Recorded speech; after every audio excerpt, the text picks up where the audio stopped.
Hello, you guys. Welcome back. Today, I want to share my October garden checklist. These are all the things that I think you should be doing and I should be doing right now in the garden to get ready for the winter season. There's a lot of things like planting, cleanup, all that kind of stuff.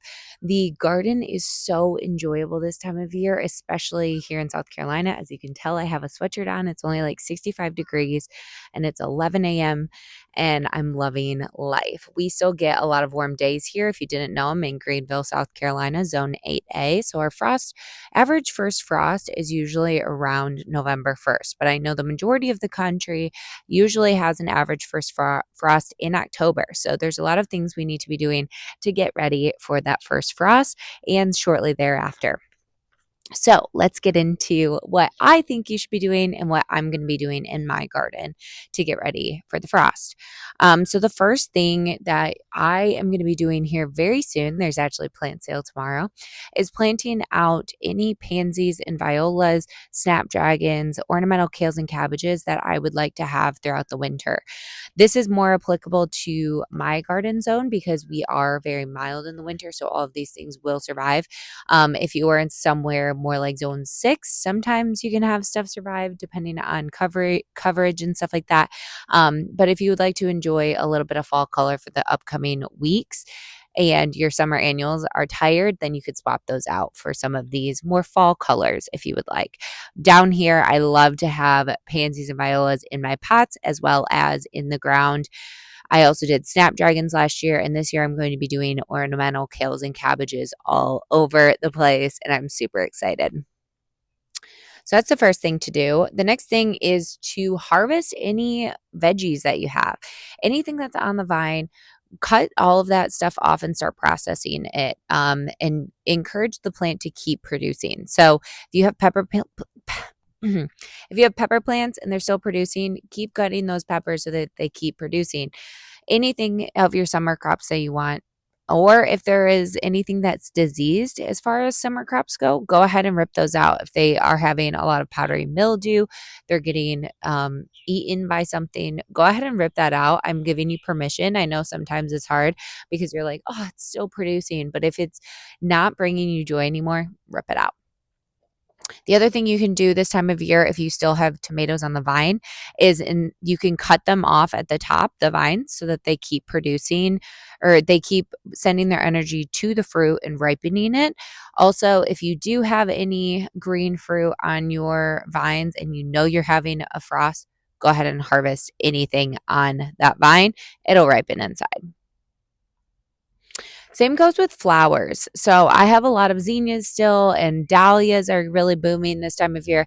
Make sure you're harvesting those frequently so you keep on top of them producing because they're going to really want to go to seed. Also, if you do want to collect seed from any of these things, you could let some of the flowers go on the plant and they will produce seed for you that you can collect for your garden next year. So keep that in mind.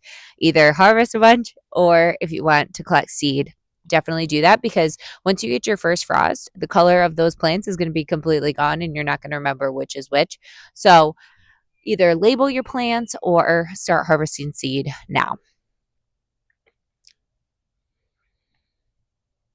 I kind of already touched on this for the vegetable garden, but any diseased or dying plants, again, I give you permission to rip those out. I ripped out some zinnias the other day, and honestly, it just felt so fresh. I'm going to be replacing them with pansies here very soon, so it doesn't look as sad to me. But obviously, if you are getting joy out of it, keep it in your garden. But if it's really bothering you, don't think that you have to wait till last frost. Honestly, if you get a jump start on it, your fall cleanup won't be as bad as well. The other thing you can do right now this time of year is plant garlic. Get your garlic in the ground. It's a super easy crop to grow.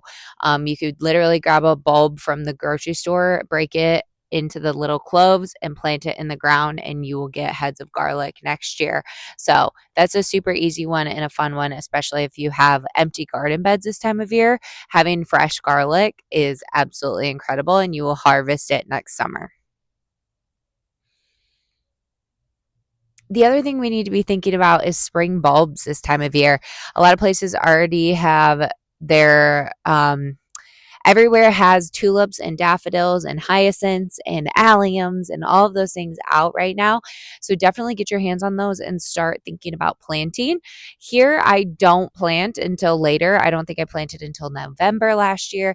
I also like to take my bulbs, since it's still in the 80s most days here, put my bulbs in the refrigerator, and I got really, really good tulips last year by doing that. I still have daffodils in the ground, so I didn't need to buy any this year, but I definitely got my hands on some tulips because you will thank yourself for that fall color or spring color. I know it's a chore, especially when we've had a really long summer garden. Do the bulb planting. I'll do a video here soon about how I plant my bulbs. It is so easy. You literally just dig a hole with a shovel. Like, take your big shovel, make a hole, and then pour like about 10 bulbs in there. They don't have to be face up, anything. Cover it back, and you're done. You're good to go. Then you get these clumps of tulips and daffodils that are absolutely beautiful, and they don't seem as spaced out and random, and you don't have to dig as many holes. So if you have 50 tulips, dig 5 holes. Like, it's super, super easy. And I highly recommend it. So you can do that with any of your fall bulbs. Don't listen to the directions that say space them 4 inches apart or whatever the crap that says. Just plant them where it's easy. Okay. The other thing is, all those pretty mums that you have on your front porch right now, think about later in the season and later in October, maybe November, planting those in the ground, depending on when your first frost is. Plant those things in the ground. I'm telling you, even if they say annuals, they will probably come back next year, and then you will have beautiful color this time of year. I have mums right behind me. I don't know if you can see that orange color that I got on clearance from Walmart for about $2 and planted it out. And now it's a perennial and it just keeps coming back. Some of them might not come back for you, but what's the harm in just putting it in the ground if you have space? Let's see. The other thing you can do is divide perennials this time of year. So, do you have a lot of big hostas that you're like, oh, I want a garden bed full of those next year? You want to put them around a tree. You want to divide daylilies, anything like that. Now is a really good time to do that because you still have a few weeks before your first frost. So, they'll have some time to root in. Make sure you keep them really well watered this time of year. I feel like that's a mistake, is you think it's cooler, so they don't need as much water. They still do need a lot of water because you are transplanting them. But then they get to wake up in their new home next year, and they'll have much more of a jump start versus if you divide them in spring. So, highly recommend dividing perennials this time of year. It really pays off, and hostas are the plant that just keep on giving. I think I started out with 3 clumps, and I now have like 20 plus hostas in my garden. It's incredible. The obvious thing that we're going to be doing this time of year is picking up leaves, mulching them.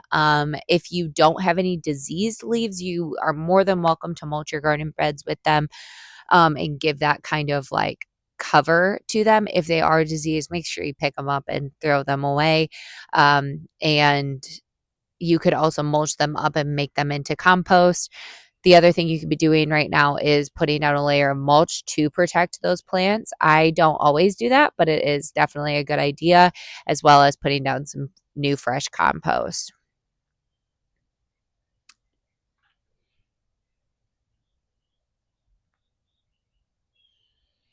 Also, make sure you get that frost cloth ready if there is things that you want to keep around. So, especially vegetables, I am going to try to extend my tomato harvest as long as possible because I did not have good tomato plants this summer. They're really picking up now and have a lot of fruit, but I'm going to be covering that with frost cloth. Same thing goes with any other vegetables that you would like to try to keep around. Just get that frost cloth ready and handy. And if you do want to let it go, let it go. And it's totally fine. I'm giving you permission. You don't have to do too much.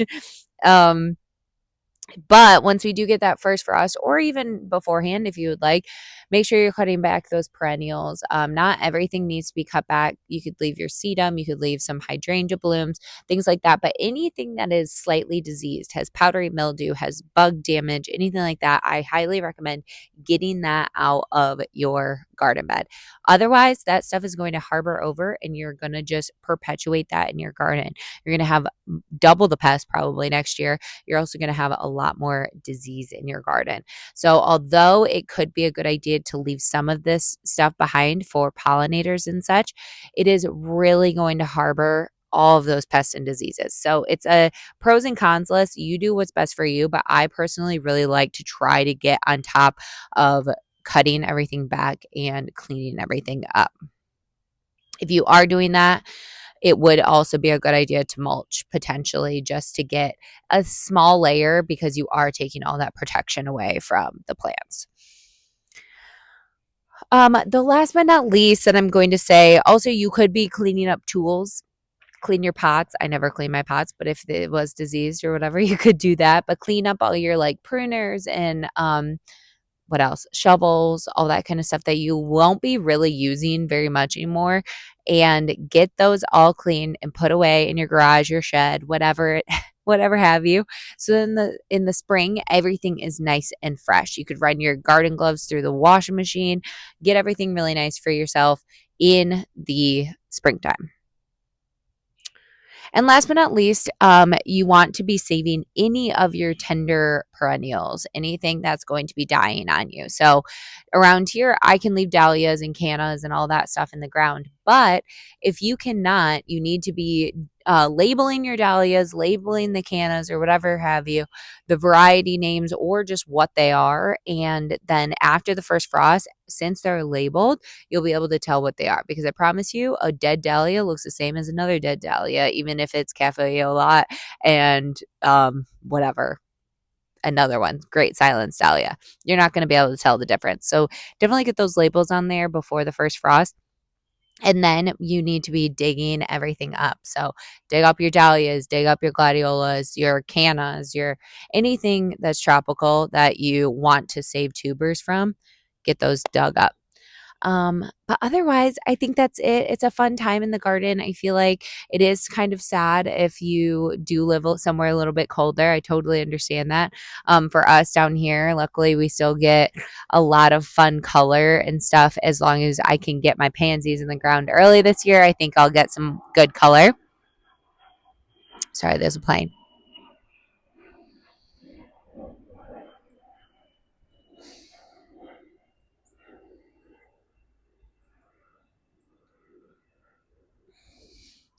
But yeah, so that is my October checklist.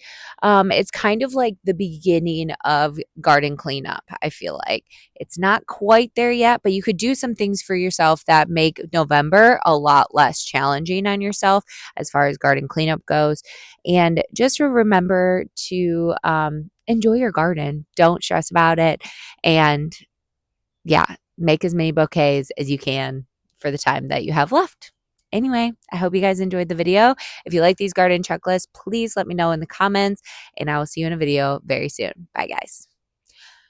Also, let me know if you would like these garden checklists in like a PDF format for a download. I can definitely do that for you guys if you are interested. So let me know in the comments, and I will see you in a video very soon.